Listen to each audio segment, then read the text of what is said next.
മറ്റ് രാഷ്ട്രീയ നേതാക്കളെ പോലെ മനുഷ്യരുടെ മറവിയെ സാധ്യതയാക്കുന്ന രാഷ്ട്രീയക്കാരനല്ല വി.ഡി. സതീശൻ. തന്ത്രപരമായി അവരുടെ ഓർമ്മകളെ നിശ്ചയിക്കുന്ന ആളാണ് സതീശൻ. ദൃശ്യം സിനിമയിലെ ജോർജ് കുട്ടിയെ പോലെ വസ്തുതകളിൽ നിന്ന് മനുഷ്യരെ വഴിതെറ്റിക്കുന്നയാൾ. സതീശൻ നിരന്തരം പറയുന്ന ചില വാചകങ്ങൾ ശ്രദ്ധിച്ചാൽ ഇത് മനസ്സിലാകും. 2021 തിരഞ്ഞെടുപ്പിലെ തോൽവിയോടെ കരിമ്പിൻ ചണ്ടിയെ പോലെയായി കേരളത്തിലെ UDF എന്ന് നിരന്തരം സതീശൻ പറയാറുണ്ട്. UDFിലെ പ്രധാന ഘടകകക്ഷിയായ മുസ്ലിം ലീഗ് പോലും വിട്ടുപോകാൻ തുനിഞ്ഞ കാലം എന്നുകൂടി കടത്തി പറഞ്ഞ് അതിന്റെ ഗൗരവം കൂട്ടും. അങ്ങനെയുള്ള UDFിനെയാണ് സതീശൻ ഏറ്റെടുത്തതത്രേ.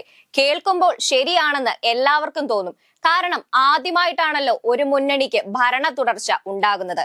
എന്നാൽ കോൺഗ്രസും UDFും കേരളത്തിൽ സമീപകാലത്ത് നേരിട്ട ഏറ്റവും വലിയ പ്രതിസന്ധി 2021 തിരഞ്ഞെടുപ്പ് തോൽവിയല്ല, മറിച്ച് 2005 ലീഡർ കെ കരുണാകരൻ പാർട്ടി വിട്ടുപോയ കാലമായിരുന്നു എന്നത് മറവിയിലേക്ക് വിടും സതീശനും സംഘവും. 6 MLA-മാർ രാജിവെച്ച് കരുണാകരനൊപ്പം പോയ കാലമായിരുന്നത്. വിദ്യാർത്ഥി വിഭാഗമായ KSU മുതൽ INTUC വരെ പിളർപ്പ്. പ്രാദേശിക കോൺഗ്രസ് പ്രവർത്തകരിൽ നല്ലൊരു വിഭാഗം കരുണാകരന്റെ DIC പാർട്ടിയിൽ. ആ സന്നിഗ്ധ ഘട്ടത്തെ തരണം ചെയ്തുകൊണ്ട് പോരാൻ അക്കാലത്ത് വിശ്രമമില്ലാതെ അധ്വാനിച്ച നേതാക്കളായിരുന്നു ഉമ്മൻചാണ്ടിയും രമേശ് ചെന്നിത്തലയും KC വേണുഗോപാലും PP തങ്കച്ചനുമൊക്കെ. അവരാരും പക്ഷേ തങ്ങൾ നടത്തിയ പ്രവർത്തനങ്ങളിൽ ഗീർവാണം മുഴക്കിയിട്ടില്ല അന്നും ഇന്നും. പാർട്ടി തളർന്നു പോകാതിരിക്കാനാണ് അവർ ശ്രദ്ധിച്ചത്. അല്ലാതെ ഇന്ന് സതീശൻ ചെയ്യുന്ന പോലെ വിമലാ ബിനുമാരെ വെച്ച് PR ചെയ്യാനല്ല. തുടർന്ന് ഒരൊറ്റ സീറ്റിന്റെ ഭൂരിപക്ഷത്തിലാണ് ഉമ്മൻചാണ്ടി മുഖ്യമന്ത്രിയായത്.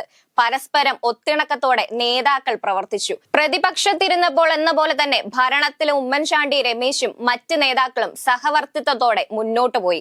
ഒരൊറ്റ സീറ്റിന്റെ ഭൂരിപക്ഷത്തിൽ നിന്ന് ഉമ്മൻചാണ്ടി സർക്കാർ ഭൂരിപക്ഷം വർദ്ധിപ്പിച്ചു. നെയ്യാറ്റിൻകരയിൽ CPM-ന്റെ സിറ്റിംഗ് MLA സെൽവരാജിനെ രാജിവെപ്പിച്ച് കോൺഗ്രസ് MLA ആക്കി. G. കാർത്തികേയൻ മരിച്ചപ്പോൾ അരുവിക്കരയിൽ ശബരിനാഥിനെ വിജയിപ്പിച്ചു. പിറവത്ത് TM ജേക്കബ് മരിച്ചപ്പോൾ അനൂപ് ജേക്കബിനെയും 15,000-ലധികം വോട്ടിന് വിജയിപ്പിച്ചു. വീണ്ടും ഓർമ്മിപ്പിക്കട്ടെ, അപ്പോഴുമില്ലായിരുന്നു ഗീർവാണങ്ങൾ. ഉപതിരഞ്ഞെടുപ്പുകളിൽ ഉണ്ടാകുന്ന ഭരണവിരുദ്ധ വികാരത്തെ കൂടി അതിജീവിച്ചായിരുന്നു ആ വിജയങ്ങൾ എന്നുകൂടി ഓർക്കണം. എന്നാൽ ഉമ്മൻചാണ്ടിയുടെ മരണത്തെ തുടർന്ന് പുതുപ്പള്ളിയിൽ മത്സരിച്ച ചാണ്ടിയുമ്മൻ വിജയിച്ച ദിവസത്തെ KPCC പ്രസിഡന്റുമായുള്ള സതീശന്റെ മൈക്ക് പിടിച്ചുപറി ആർക്കെങ്കിലും മറക്കാൻ കഴിയുമോ? ഉമ്മൻചാണ്ടിയുടെയും രമേശ് ചെന്നിത്തലയുടെയും കാലം വരെ പുലർത്തിപ്പോന്ന രാഷ്ട്രീയ പക്വതയും സഹിഷ്ണുതയും എത്ര പുസ്തകം വായിച്ചിട്ടും സതീശന് കിട്ടിയിട്ടില്ലെന്ന് ജനങ്ങൾക്ക് ബോധ്യപ്പെട്ട ദിവസം കൂടിയായിരുന്നു അന്ന്. ഇനി ചാണ്ടിയുമ്മന്റെ വിജയത്തിൽ ഇത്ര ഊറ്റം കൊള്ളാൻ എന്തിരിക്കുന്നു? പുതുപ്പള്ളിയിൽ ആ ഉപതെരഞ്ഞെടുപ്പിൽ ഉമ്മൻചാണ്ടിയുടെ മകൻ വേണ്ട ഡ്രൈവർ മത്സരിച്ചാൽ പോലും ജയിക്കുമായിരുന്നു എന്ന് ആർക്കാണ് അറിയാത്തത്? പക്ഷേ തോറ്റിടത്ത് നിന്ന് ഞാൻ UDFിനെ വിജയിപ്പിച്ചു തുടങ്ങിയെന്ന ദൃശ്യ മോഡൽ കൃത്രിമ സത്യം എല്ലാ ഇന്റർവ്യൂകളിലും V.D. സതീശൻ വിളമ്പാൻ തുടങ്ങി. ഇതുതന്നെയായിരുന്നു തൃക്കാക്കരയിലും പാലക്കാടും നിലമ്പൂരും. പ്രതിപക്ഷ നേതാവ് സതീശൻ മിടുക്കനായിരുന്നെങ്കിൽ ഇന്ന് വരെ കോൺഗ്രസ് ജയിച്ചിട്ടില്ലാത്ത ചേലക്കരയിൽ പാർട്ടിയെ വിജയിപ്പിക്കണമായിരുന്നു.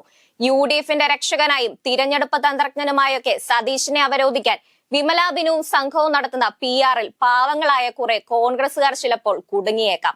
പക്ഷേ രാഷ്ട്രീയം അറിയുന്നവരെ അതിന് കിട്ടുമെന്ന് ധരിക്കരുത്.